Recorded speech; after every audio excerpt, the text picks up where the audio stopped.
I've collected weird things for years. Taxidermy. Old mannequins from department stores that shut down in the 80s. Comic convention props that weren't supposed to leave the building. I've seen it all. But nothing ever rattled me like the bear I bought last month. They called it an entertainment animatronic, 7-foot stage character, decommissioned. I saw it at Grimwood auctions, standing against a plywood wall under flickering warehouse lights. Brown fur, patchy and stained. Big jaw with square cartoon teeth. Vacant smile. It was ugly. It was perfect. Just so you know, the auction guy told me while I was filling out payment paperwork. That thing's got a record. Came from a kid's place off I-92. They shut down right after they took delivery. Wouldn't even plug it in. Manager said it made people uncomfortable. I laughed because auction guys always say stuff like that. Yeah? And let me guess, totally haunted, right? Cursed animatronic? Possessed by a vengeful, whatever? He didn't laugh back. $12,000 later, it was mine. Getting it into my house was the first nightmare. I live out in the country, long gravel driveway, no neighbors in shouting distance. The delivery crew could barely drag the thing up the porch steps. It was heavier than it looked, not hollow mascot foam, but real machinery under the fur. You could feel the weight in the limbs. We ended up wedging it in the front room by the big window. The head was tilted a little to one side, like it was listening. The jaw hung half open in this frozen grin. Its glass eyes were glossy and slightly off-center, so no matter where you stood in the room, it looked like it was staring straight at you. Creepy? Yes. Which, honestly, was kind of the point. I spent the afternoon cataloging it, taking photos for insurance, wiping dust off the joints. I even joked to a buddy in a voice memo. New guard dog. Motion activated. Says happy birthday and rips your face off. It was raining by then. Storm rolled in fast. By sunset, the trees were bending sideways in the wind. By 9 p.m., lightning was hitting so close I could feel the windows shake. By 10, my phone lost signal completely, no calls, no data. It happens out here. It's actually one of the reasons I bought the place. No traffic. No neighbors. Nobody bothering you. Around midnight, something slammed hard enough to jolt me awake. I sat up in bed, heart punching. For a second I thought it was just thunder. But the thunder didn't keep going. This sound did a kind of low groan from the frame of the house, then silence. Too deliberate to be just weather. I grabbed my phone to use the flashlight and went downstairs. The first thing I noticed was the air. The whole downstairs felt wrong. Too still. When there's a storm that bad, you always hear it, branches tapping windows, rain hitting glass, wind whistling under the door. But the living room was dead quiet, like someone had stuffed cotton in my ears. I swung the light toward the front window. The corner was empty. For half a second, my brain didn't process it. The brain always tries to give you the most normal answer first. I literally thought, did the guys forget to leave it? Did I dream buying it? Then my stomach dropped. The chair I'd set the animatronic in was still there. The indent in the cushion was still there. The bear was not. Nope, I whispered out loud. My voice sounded tiny. I did what any stressed idiot in a horror movie would do. I tried to tell myself there was a normal explanation. Some of these old stage units have backup battery packs. If the storm caused a power surge through the house wiring, maybe something flicked on and it twitched its way off the chair. Maybe it toppled over. Yeah. Sure. Great. Let's go find the 7-foot robot that toppled. That's when I heard it. Music. It was faint at first, like an ice cream truck 2 streets away. A little chime melody. But the notes were wrong, like they were skipping. Happy birth, ha, PPY birth, happy. I froze in the hallway. The sound wasn't coming from outside. It was coming from deeper in the house. Hello? I called out, which was useless, because 1, I live alone, and 2, what answer was I expecting? Yeah, bro, in the kitchen making toast? I turned the corner toward the back hall and almost dropped the phone. It was standing there. Not slumped. Not on the floor. Standing. The animatronic was upright in the dark hallway like it had walked there, and was now waiting for me. Its head was tilted too far in that same listening pose. Its eyes, those glossy glass eyes, were aimed right at my face. And then it moved. Not smoothly. It wasn't like a movie. It jittered like bad stop motion. The jaw snapped open and shut twice. One of the arms jerked upward, like it was trying to wave and couldn't remember how. When it spoke, the voice glitched between cheerful and machine-broken, like a kid's birthday host's run through a garbage disposal. "Hey, buddy!" Every hair on my arm stood up. I bolted. I spun toward the front door, grabbed the handle, and yanked. The door didn't open. It slammed back into the frame so hard the whole wall shook. Then, right in front of my face, the deadbolt slid itself into place with a hard metallic click. I was locked in. From the inside. Behind me, I heard footsteps. Not human footsteps. Too heavy. Each step hit the floor like someone dropping a toolbox. I cut through the kitchen and ducked behind the island, trying to keep my breathing quiet. This wasn't real. It couldn't be real. Animatronics don't just wake up and walk. They don't talk to you. They definitely don't trap you in your own house. The melody started again. Ha PPY birth, ha PPY. I risked leaning out just enough to see. The bear filled the kitchen doorway. Its shoulders were so wide it almost scraped both sides. One arm hung wrong, rotated too far. The head twitched in tiny, fast jolts like loose wiring was firing over and over. The jaw opened, then clicked, then opened again. I heard servos whining like something straining against broken gears. Then all the kitchen lights blew. Every bulb popped at once with a crack and a spray of glass. My phone flashlight jumped and threw long, shaking shadows across the cabinets. That's when it rushed me. It didn't walk. It lunged in this horrible forward drop, both arms out. One clawed hand tore across the counter, knocking plates and a knife block to the floor. The other hand came down so hard on the butcher block that it carved deep gouges into the wood like it was foam.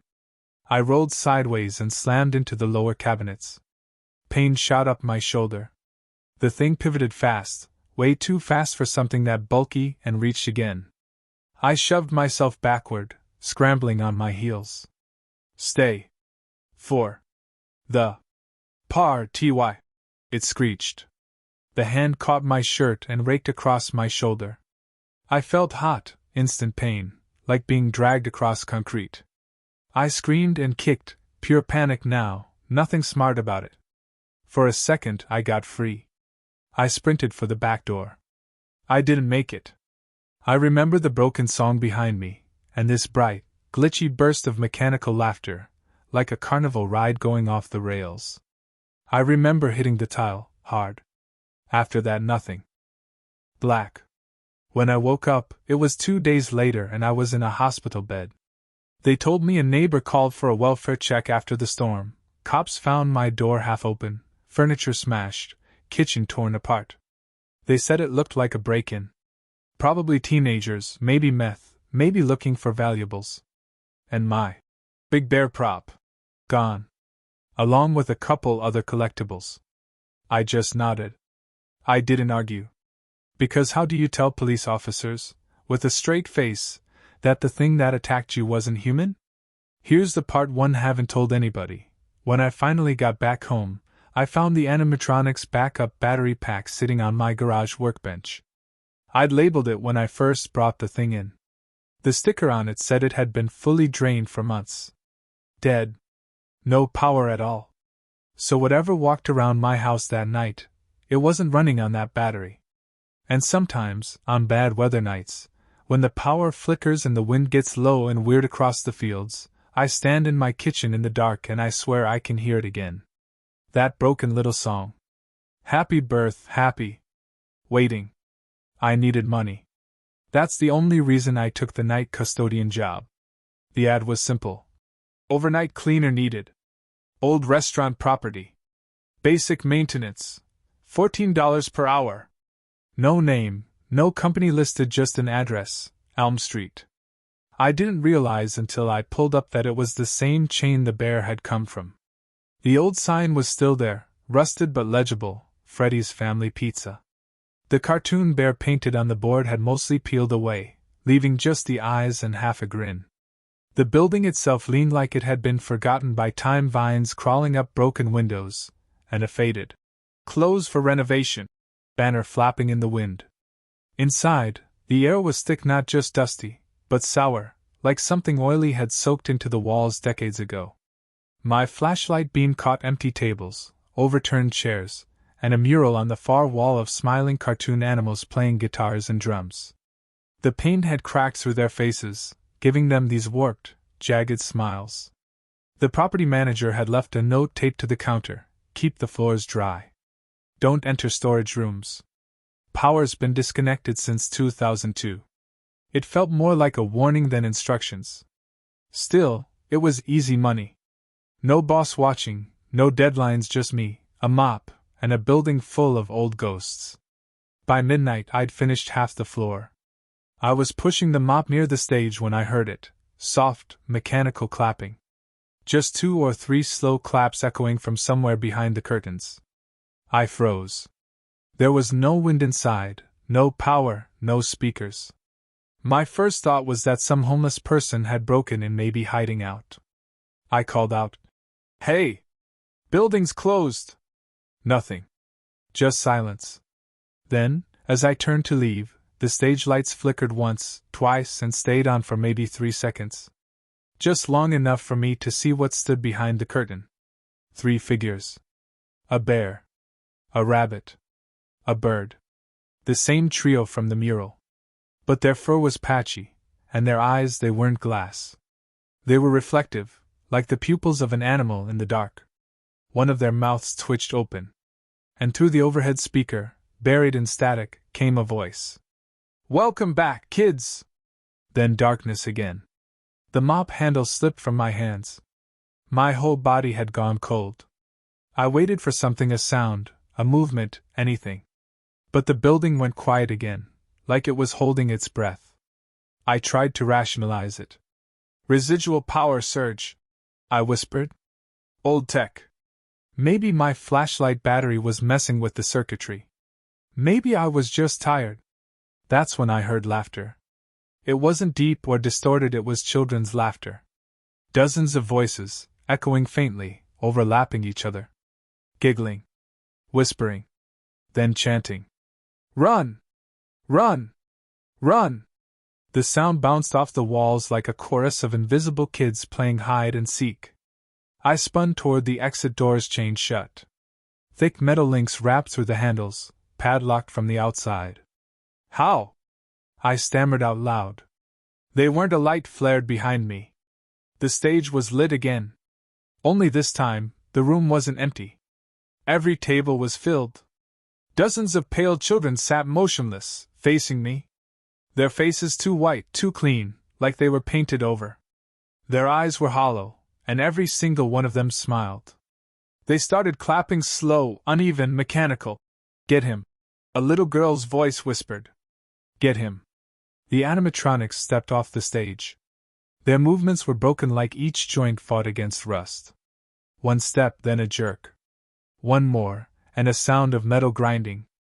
The bear's chest made a faint hum, lights flickering behind its ribs. "You don't belong here," the rabbit said. Its jaw moved out of sync with the words, mouth snapping too wide. I backed into the kitchen, grabbing the first thing I saw, a heavy steel cleaver from a prep counter. "Stay back!" I shouted, voice shaking. The chicken lurched forward first, claws dragging along the tile, sparks flying as they scraped metal. It slashed across my arm, cutting through my sleeve. I swung the cleaver and felt it hit metal, a crack and a hiss as sparks shot from its neck. The thing didn't stop. The bear was behind it now, moving faster, towering over both. Its voice glitched between deep growls and cheerful birthday greetings. "Don't you wanna stay for the show?" Its hands grabbed my shoulders, cold, hydraulic, unyielding. The smell of burning oil and mold filled my nose. I can't breathe," I gasped, pushing the cleaver into its chest. Something burst, a thick black fluid sprayed across my face. The animatronic spasmed and dropped me. I bolted through the kitchen toward the emergency door. The rabbit followed its footsteps like hammers. I slammed into the exit, shoulder first. The latch gave, and I fell into the alley behind the building. I didn't look back. I ran until my legs gave out, collapsing behind a dumpster 3 blocks away. When I finally reported it, the company said I must have been experiencing stress-induced hallucinations. They boarded the place up a week later. 2 months after that, it burned down in the middle of the night. The fire department said faulty wiring. But the restaurant hadn't had power in 20 years. Now, when I drive past the empty lot, I can still see the faint outline of the stage through the weeds and debris. Sometimes, if I roll down my window and let the wind pass through, I hear faint laughter, children giggling in unison.